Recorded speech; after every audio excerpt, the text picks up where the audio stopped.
excited about this weekend. So, I feel good mentally, physically, and, just ready to go out there and compete on Sunday. So you expect to play then? We're still going through the protocol, and, it's a sensitive thing in the NFL, and I respect the whole process leading up to it. I respect and I trust our trainers that, if I'm suitable to go, then I'm going to play. If not, I leave it in their hands and God's hands, and we see how everything turned out. Still a couple more steps left, and after that, we'll go from there. So you were able to, did an independent doctor have to clear you to practice today? Huh? Did an independent doctor have to clear you to practice? I was cleared for physical activity, to do things like this. So no contact of any sort. That's why. Just to run around a little bit, get the blood flowing, things like that. That's not too much. Once you pass the early parts of the concussion test and the protocol, and I was able to do that, so that's why I was out there being able to run around. What do you feel over the weekend Just a standard headache. I think that was a consistent headache that I was getting over the weekend. Just came in here and we went through the protocol. I told them, and rightfully so, they took me through the concussion protocol. And I'm grateful that I spoke up soon enough and they was able to get the job done and go from there instead of letting it linger on and proceed to be something else. So, just fortunate enough, I got the problem taken care of, and with the trainers and the doctors are on it right now. Did you have any concussions at Wyoming? I never had a concussion in my life, ever. So this was the first time that anything of this sort happened. So, like I said, I didn't know how to react to a situation like that. Took it as a standard headache and went from there. Do you know how it happened? Don't know how it happened. Don't recall how it happened. I just all of a sudden just got a headache, over the weekend, and I went to see the trainer. So I came in here Monday and began speaking with the trainers just over a headache. So don't know what happened. I finished the game, so clearly it wasn't too severe at the time, so I was able to finish the game and just went from there. And like I said, just progressed from a headache to guess what happened now. Are you pretty confident that you'll be able to pass the rest of the protocol and get on the field? I'm confident in a lot of things, man. So, and that's what I always tell y'all, man, from the jump. So, but no, most definitely, I think that a lot of these things are out of my hand. I can do what I can do, and then it's in the doctors and the trainers' hand. Like I said, I trust those guys to make those decisions, and but as a person and as a player, I feel like I'm confident I can do what it takes to get back on the field. And how soon would that be? I don't know, but hopefully soon enough to play against Ryan Mallett, man. Do you think that if not for this new awareness in the last few years, that you might have just thought it was just a headache and taken aspirin and just proceeded as normal? Unfortunate I was here after, since the new procedures and things has been, so I don't know how things were ran back then before the new CBA and things like that, so I don't know.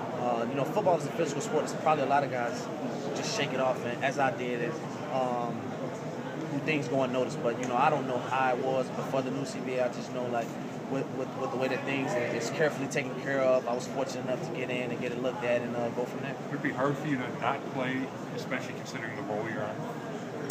Yeah, that's tough. That's tough anytime. More so not for individual feat, but, it's a lot of things at stake right now. Houston, make no mistake about it, still a good football team.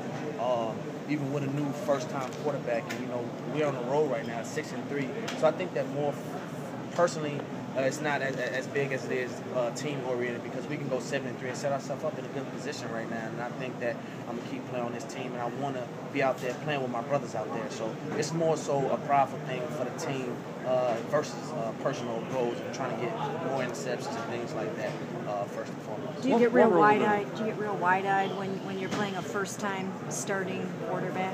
Yeah, man, it's fun playing, a first-time quarterback. Anytime, like I said, man, any quarterback, I feel like I'm capable of getting reads and getting jumps on. But you get a first-time quarterback, a lot of things going to be different for him. And, like I said, man, I gave Carl a lot of credit. I think that he's probably the best rookie quarterback in the National Football League, in my opinion. And I think that anytime you get a first-time player, you got to make him earn every throw that he gets. And I think that that's going to be tough for him. He's a big guy. He's tall, which is going to allow me to be able to get good reads on him. He's not hiding from me. I can see his eyes just like he sees me. So, but he got a strong arm, man. And make no mistake about it, I think he can make every throw. Probably can throw the ball from goal line to goal line. So you got to respect that. And he's playing for a reason. We know that they got good receivers that can take the top off, and I respect their receiving corps. It's going to be a fun game Sunday. So looking forward to being out there. Like I said, everything else is in the trains and the doctor's hands. When it had one in Cincinnati, you just look up too soon. It looked like it hit you right in the... I can't even say I got the best hands on the team, even though I do. But, you know, that happens sometimes. But I think I just seen the touchdown, man. And that's the Cardinals saying you can't look before you can't. You got to secure the catch before you take off running.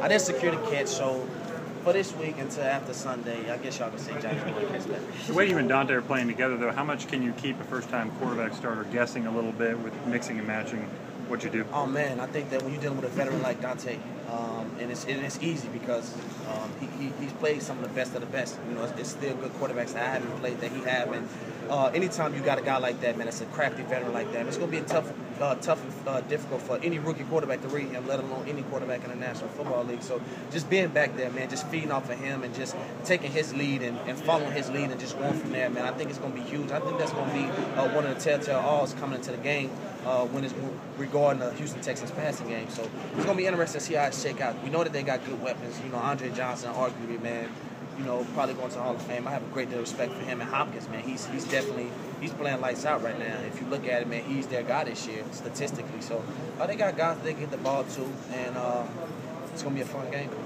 Coach said that Phil Taylor should have surgery. He's done for the year. What kind of loss is that? Or it seemed like he provided his part last week.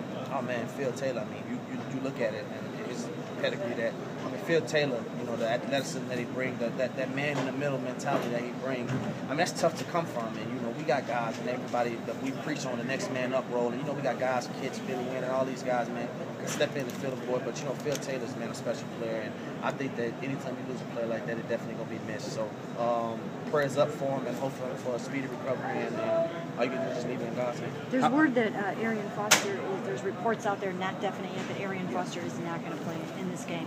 What kind of a break is it for you guys if he doesn't?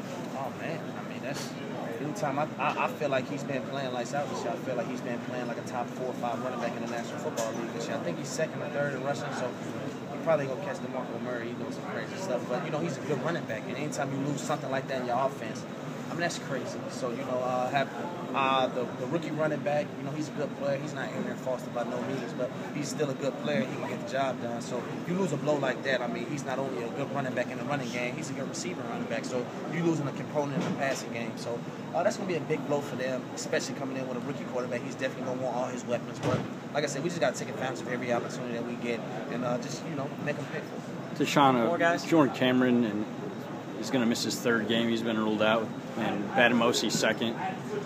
How much you feel for those guys knowing what you're going through now? I think that's tough. Just being in the situation that I was in this week, how frustrating it is. You know, the whole concussion protocol in itself is, you know, a bit draining at times. And, you know, for a guy that's competitive like Jordan Cameron, man, who's one of the best tight ends in the National Football League, he know he can help this team, man. I'm pretty sure he wants to get back out there, man.